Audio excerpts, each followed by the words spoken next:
binati og minahal kung matalom nun. Okay, mao na nig ato ang kanang karaan sab nga kumbinto diri sa St. Joseph Parish diri sa lungsod sa Matalom.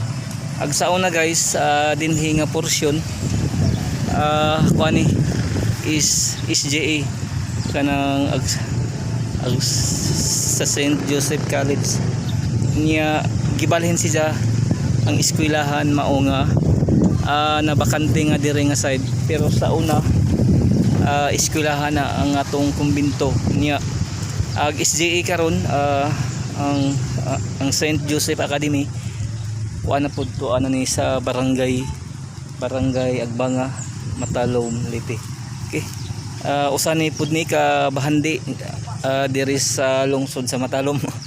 Ang mo ni ang kumbinto, pero nagsigi ni remodel kay tungod sa kadugay medyo guys, medyo gi-repair ang ilahang atop kay, pero ang scene sa una og karon mas lahi kay ang sa una nga panahon mas baga o mas dugay mabuslot, pero sa pagkakaron ag scene nga iatop sa mga bahay mura og lata nga gamayng tamak mabuslot. Okay, mao ni kahimtang sa ato ang kumbinto diri sa lungsod sa Matalom.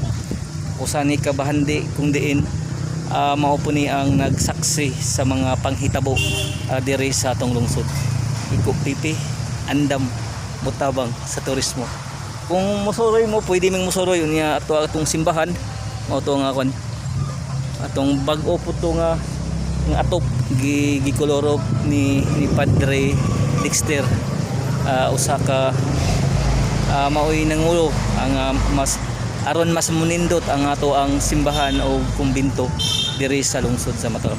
Mao ni ang usa ka pinaka-importante nga bahandi sa lungsod sa Matalom. Iko live diri sa simbahan sa lungsod sa Matalom.